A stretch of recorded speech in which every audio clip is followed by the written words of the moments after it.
intergovernmental relationships to exist and thrive beyond merely debating matters of resource allocation. Our framework for cooperation and coordination needs to be strengthened and lifted above partisan and transactional engagements to focus more on the strategic issues of development which matters most to our people. Welcome back. You're watching The Big Story on KTN. Is my panel is still with me. I have with me economist Exen Iraki, political economist and founder of Ongoza, Eddie Gisheru Okech, and now Kevin Osido, CEO of Devolution Watch, now joins us from the county of Kakamega. Let me start with you, Kevin. We have been discussing this issue of devolution and the Big Four. And my question to you is, the governors are still complaining, still saying that one of the challenges they are facing is the issue of limited resources. It has been for the last 5 years. This newly found cooperation between the two levels of government for devolution and the Big Four, will it come in the way of these governors trying to agitate for more funds to the counties? Probably not so, Ben Kitili, because if you look at one of the things that His Excellency the President was very clear about was the intergovernmental relations and the ability of the two levels of government to be able to engage together.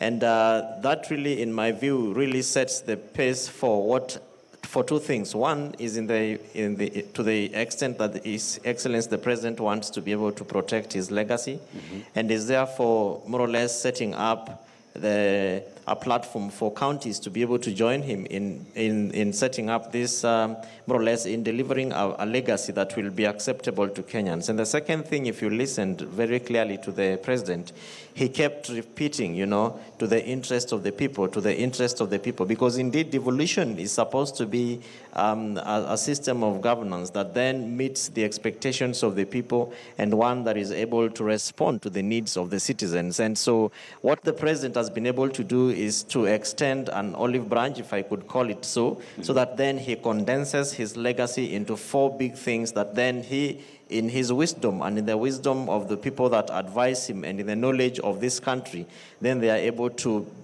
present those 4 key issues that then will be able to not only resonate to what the Jubilee government campaigned for, but also respond to the key issues that I also believe that from a governance and county perspective affects the people. Because if you look at, for instance, manufacturing, and we are talking about, if you link it up with such an existing frameworks like the Vision 2030, and one of the biggest sectors that is considered to be GDP supporter one of the biggest supporters of Kenya's GDP is indeed manufacturing. The second thing to that is, if you look at certain elements of the social pillar, where we are talking about youth empowerment and employment, one of the sectors other than agriculture that is also propped to be able to provide employment opportunities is indeed the manufacturing sector. So if you stretch these over and beyond what is expected, then it is clear that if we invest very effectively and concentrate on certain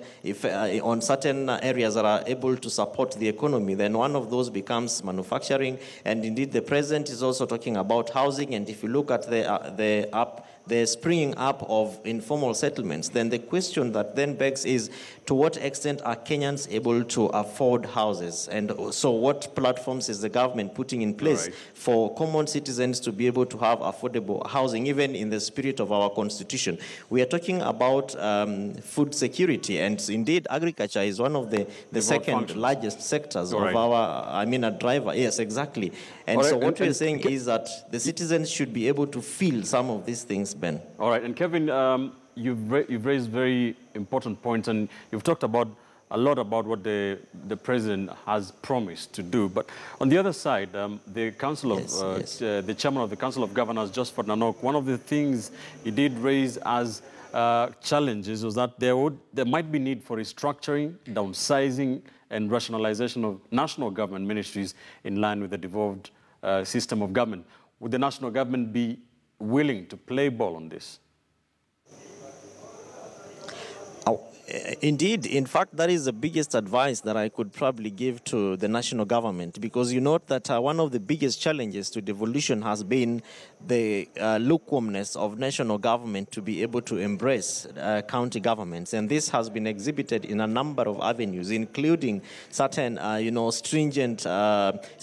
stringent measures that have been not only put by national government, but even the deliberate desire to stifle functions of counties. And if the president is therefore coming up to be able to stand at the rooftop and say, we must be able to engage as national government together with the with county governments, then indeed I think this is something that needs to be embraced by county governments, but much more really in terms of much more strongly by national government. Because if you look at the functions, one of the sources of funding, of course, we expect that counties will be able to generate their revenues, but indeed that the national treasury will be able, therefore, to send certain resources to the counties. And so we expect that that relationship between national and county governments should really be one that is able to facilitate the Big Four and also the functions of county governments towards meeting towards meeting the service delivery needs of the citizens in an effective and efficient manner. Thank you, Kevin. Let me bring in Mr. Exen Iraqi.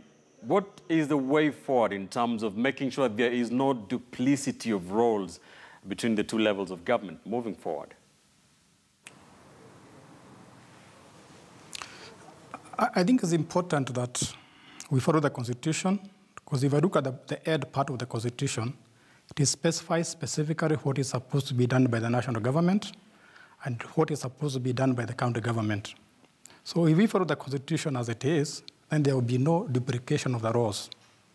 However, it is very human for anybody to look for extra power, for extra responsibilities, particularly when money is involved.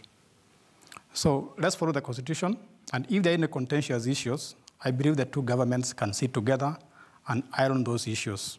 After all, whether you are in the national government, whether you're in the county government, you are all elected by the Kenyans. So there's no need of fighting.